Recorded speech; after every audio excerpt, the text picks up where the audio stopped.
লিখেছি। আমার কেক কেনা কমপ্লিট। এবার তোমরা তো জানো আমি স্টেশনে সেলিব্রেশন করব, তাই স্টেশনে চলে আসলাম। আর দিক থেকে ট্রেন যাচ্ছে, ট্রেনটা গেলেই আমরা ওপারে যাব, ওপারে গিয়ে বার্থডে সেলিব্রেশন করব। আচ্ছা, তোমাদের কি একবারও মনে হচ্ছে না শ্রুতি দিদি এত জায়গা থাকতে তুমি তোমার প্রিয় মানুষের বার্থডেটা স্টেশনে কেন করছো? এটাও আমি অবশ্যই বলবো। এর কারণ হচ্ছে গিয়ে ওকে আমি আগের দিন বলে রেখেছিলাম তুমি স্টেশনে এসো আর একটা কন্টেন্ট ভেবে রেখে এসো, আমরা একটা স্টেশনে ভিডিও বানাবো। তো ও কিন্তু কন্টেন্ট ভেবে রেখে এই কারণেই এসেছিল যে আমরা ভিডিও বানাবো, কিন্তু ও নিজেও জানতো না ওর বার্থডে।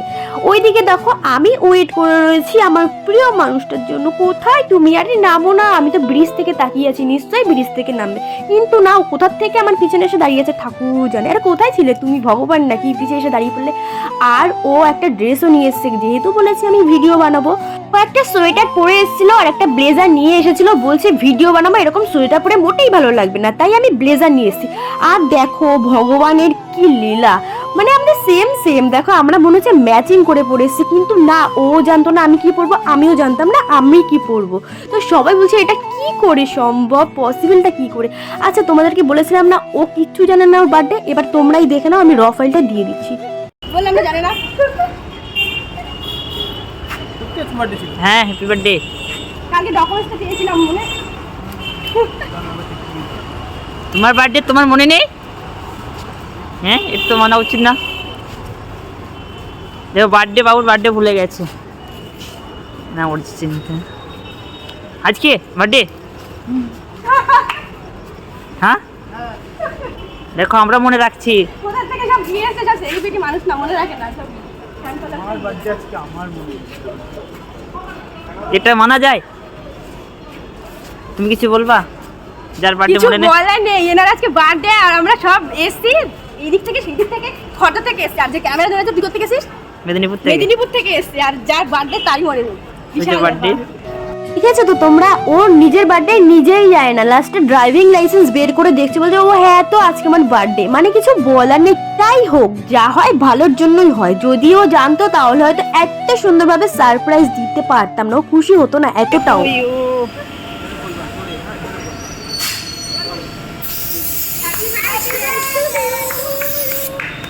আচ্ছা যাই হোক, আমি ওকে সারপ্রাইজ করতে চেয়েছি আর অনেক বেশি সারপ্রাইজ হয়ে গেছে, এটা আমার কাছে অনেক বেশি ভালো লাগলো।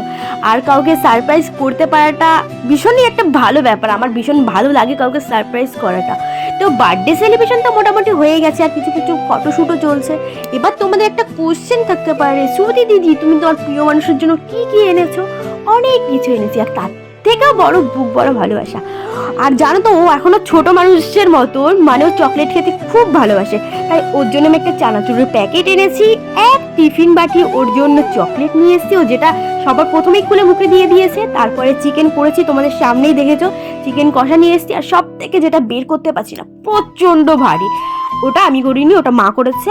ওটা হচ্ছে গিয়ে পায়েস। আজকে শুভ দিনে পায়েস না খেলে হয়, কিন্তু ভুলবশত আমি চামচ আনিনি, চামচ ছাড়া খাওয়াবো কি করে ওকে পায়েসটা, কিন্তু টিফিন বাটিটা তো খুলতেই পারছি না। যাই হোক, অনেক চেষ্টার পরে টিফিন বাটিটা খোলা হলো, কিন্তু তো চামচ নেই। তারপরে হঠাৎ করে বুদ্ধি আসলো, ও আমরা যে চাকুটা দিয়ে কেক কেটেছি ওই চাকুটা দিয়ে ওকে খাওয়ানো যাক। তো যেহেতু ওটা কাঠের ছিল কোনো প্রবলেম নেই, তো ওকে আমি পায়েসটা খাইয়ে দিলাম। আচ্ছা তোমাদের কি মনে হচ্ছে না এইটুখানি গিফট? না, এই গিফটটা হয়তো এইটুখানি, কিন্তু অনেক অনেক অনেক ভালোবাসা আছে এই গিফটের মধ্যে। কিন্তু এখানেই শেষ না, আমার ভাইয়ের তরফ থেকেও গিফট ছিল, আমার তরফ থেকেও আরো গিফট ছিল। তো ভাই ওর বার্থডেতে এই গিফটটা দিল, সেটা হচ্ছে একটা হুডি। আর ওই কালারটা আমার ভাইয়ের খুব পার্সোনালি পছন্দ, তাই বলেছে দি তুই এই কালারটা নে, দাদাকেও খুব ভালো লাগবে, আর ওরও নাকি খুব পছন্দ হয়েছে কালারটা। আর আর আমার তরফ থেকে যে গিফটটা ছিল হয়তো খুব একটা দামি না, তবে অনেকটা ভালোবাসা, অনেকটা টাইম নিয়ে এই গিফটটা আমি বানিয়েছি। কিছুদিন আগে খুব ট্রেন্ডিংয়ে চলছিল, যদিও এখন ট্রেন্ডিং আউট হয়ে গেছে, কিন্তু প্রিয় মানুষটা তো অল টাইম প্রিয়ই থাকে, সে কখনো অপ্রিয় বা ট্রেন্ডিং আউট হয় না। তো যখন থেকে আমি দেখেছি তখন থেকেই ভেবে রেখেছি যদি দিতে হয় এই গিফটটাই আমি ওকে দেবো। একটা প্রচুর বড় টেনশনে ছিলাম, যেহেতু ওর গায়ের মাপ আমার ঠিকঠাক জানা নেই, ও আমার থেকে বেশ অনেকটাই লম্বা হবে, তো কিন্তু ওই যে ভালোবাসা দিয়ে যদি কিছু করা হয় না, সত্যি হয়ে যায়।